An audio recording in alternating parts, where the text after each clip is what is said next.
Hi everybody, Adam here.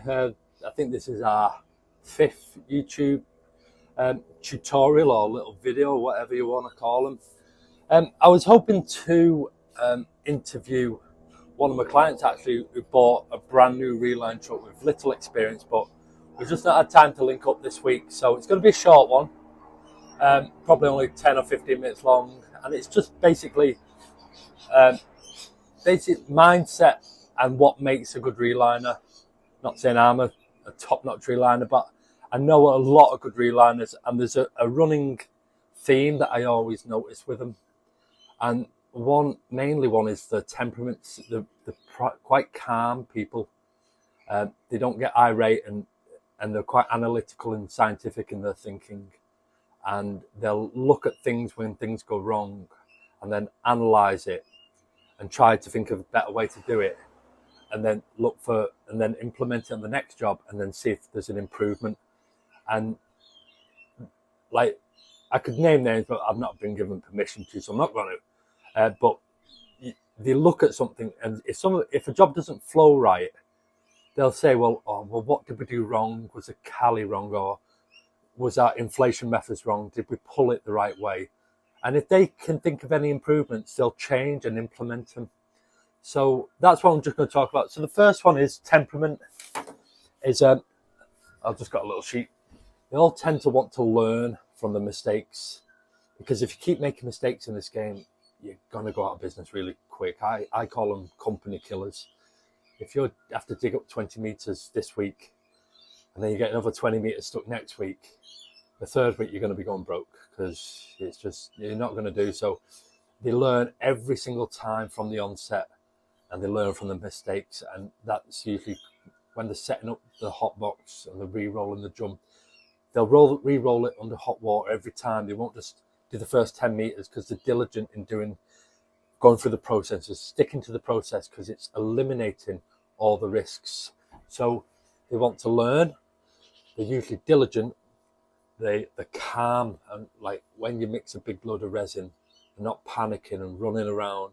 They're remaining calm, and they're making the right decisions under pressure. Because I've worked with people, they're nice and calm. As soon as they mix a resin, they just crumble. They're like a box of cornflakes or a jigsaw. They just fall to pieces.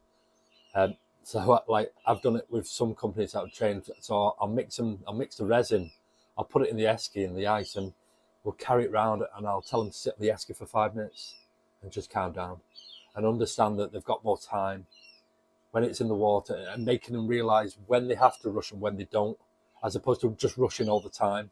If it's in the esky, it's on ice, it's calm. If they've shot the liner and it's all spread out and it's underground, you've got time.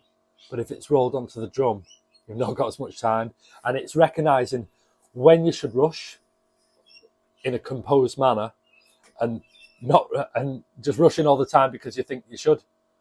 And if you're rushing all the time, you are going to make lots and lots of mistakes, and you won't be in the game that long. So that's a common theme I see with names in the industry. They want to learn, they're diligent, and they're calm under pressure. And another one as well, they trust the workers around them. Once you start working for the people, you've got to start giving out jobs that are important. Once they're trained up to a standard, you've got to trust them to do it.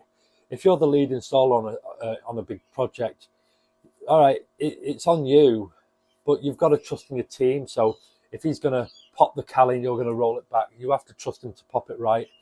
If he's going to re-roll the drum, if he's been shown and he's good and he knows what to do, you've got to trust him. You as the lead installer can't be doing absolutely everything, because you're going to alienate your guys and micromanage them. So yeah, there's another thing I've noticed. They trust the guys as well. So that's just a few of my, let's say, values or traits that good liners always have, is those four things. So, and I'll just move on to the next one, which I call the relining algorithm. And when companies start outlining, we have to teach them in a certain way, certain set rules that they can't break. So we set them rules, and they stick to the process, and then the job gets done. But as you start moving on 1 year, 2 year, 3 years in, it's like an algorithm. Well, okay, so we're going to do the job this way. Oh, but you can't do it because you break this rule. But this rule breaks this one and this one. And it's like a little, you go, yes, no, yeah, no. And then you come out to an end conclusion, and that's the best way to do the job. It's not always the right way to do the job. It might be, but if you've only got a day to complete, sometimes, even though you start off with the wrong decision, you can make that decision right by working hard. Whereas if you just spending half the day figuring out how you should do it, if you just did it one of the ways at the start, you'd be finished anyway. So it's an algorithm that you try to work out the most efficient way to do the job, but ultimately you've got to make that decision and just get on with it. So, and then you'll get someone come, I would have done it this way. So, well, thanks for that, but you weren't here. So, yeah. So the relining algorithm, there's another one. And that's a key one as well. Even if you make the wrong decision on how to do a job, if you're pulled together, you can make the decision right. It's like, picking the wrong wave, surfing. If you paddle hard enough, that bad wave can actually become quite a good wave. And then you can, do your 360s, whatever you surfers do. So, yeah, there's another one. And the last one is a frequency and scientific mind and frequency of results and looking back. So as you're 2 or 3 years in, say you're doing boundary traps with IOs afterwards, and you've done a few and you keep falling short, or you add a bit more, then you go to 450 retraction and then 550, and it's your frequency, making a note of what happened last time and uses that as a barometer for what you're going to do today, and not just forgetting what happened. If you have to write it down, write it down. But yeah, a scientific mind definitely helps understanding the process, but looking at your results and the frequency of what you're getting, and then adjusting for the future. So yeah, just because you're a good plumber doesn't mean you're going to be a good reliner. I actually think that mechanics and hydraulic engineers tend to be very good reliners because they've got a broad spectrum of pressures, lubrications, mechanics, and things like that. So I think mechanics is actually a really good one.